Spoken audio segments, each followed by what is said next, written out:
এরাও শত্রু, মুখোশের আড়ালে। বড় মা, তুমিও পারছো না, কারণ ওই টাকাটা আমি পুলিশ ওয়েলফেয়ারের জন্য দিয়ে দিতে বলেছি। মানে ধরো ওই যেসব পুলিশরা এনকাউন্টারে মারা গেছে তাদের পরিবারের জন্য ওই টাকাটা কাজে লাগবে। তাদের ছেলেরা পড়াশোনা করবে, মানুষের মতো মানুষ হবে। ঠিক করিনি? তুই কত বড় হয়ে গেছিস রে, খুব ভালো করেছিস বাবা, খুব ভালো করেছিস। শুনে আমি খুব খুশি হলাম, তুই অনেক বড় হ। কি ভালো মেয়ে, আর সেই মেয়েটা কি এরকম ভাবে উঁচু স্বরে কথা বলে না। সেই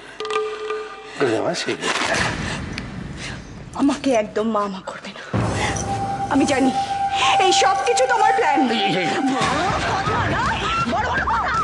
চুপচাপ সই কর, চুপচাপ সই কর। আমি সই করবি না, তোর গা সই করবে।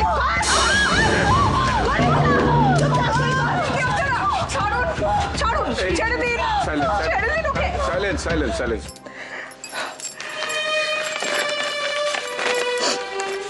সই কর,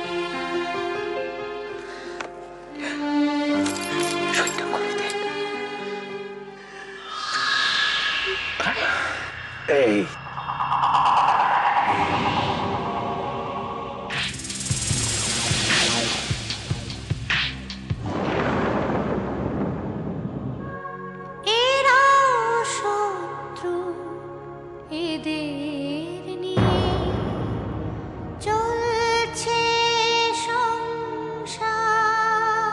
দেখি মা, আচ্ছা তোর মা,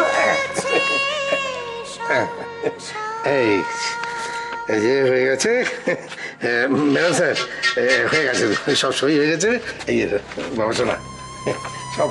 আরে লক্ষ্মী মেয়ে, কার ভাইজি দেখতে হবে তো, আমার ভাই। Thank you very much. Arijit, সোনালীকে যে করেই হোক জানিয়ে দাও যে রাহুল একদম ঠিক আছে, সুস্থ আছে। সেটা জানানো কি ঠিক হবে? তোমার মনে হয় না যে এতে শুনলে আর কষ্ট বেড়ে যাবে?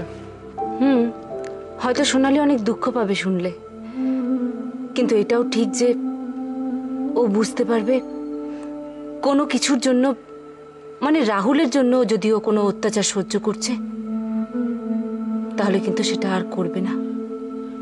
ওই দিবাকর ব্যানার্জির সব চাল আমি উল্টো করে দিতে চাই অরিজিৎ, সব চাল।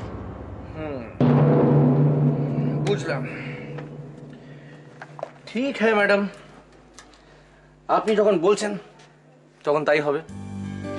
সোনালীকে আমি জানিয়ে দেবো, আর আপনি যদি এখন অনুমতি দেন তাহলে কি আমরা শুতে যেতে পারি? প্রচন্ড ঘুম পাচ্ছে। ক্রিস্টোর ফোন ফেলে দিয়েছে। এই ক্রিস্টো, হ্যালো বলো। ক্রিস্টোকে গতকাল রাতে ওপরে পাঠিয়ে দিয়েছি, 2টো বুলেট দিয়ে, সামনে একটা পেছনে একটা, স্পট ডেড। তোদের mission fail.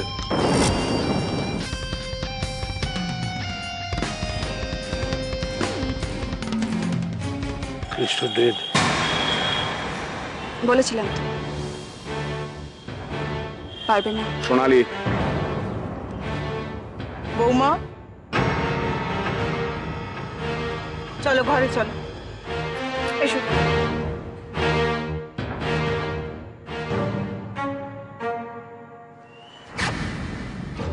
Sir, Amit Mukherjee নামে একদিন আপনার সঙ্গে দেখা করতে এসেছে।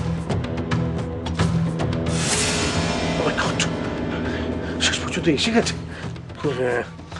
আমি ভেতরে যাচ্ছি, আপনি যা কথা বলার বলে নিন, দেখে পেলে অসুবিধা। যাও ভেতরে যাও, ভেতরে যাও। তুই একটা কোনো কথা বলবি না, একদম চুপ করে বসে থাকবি। যা বলবার আমি বলবো। ডাকো।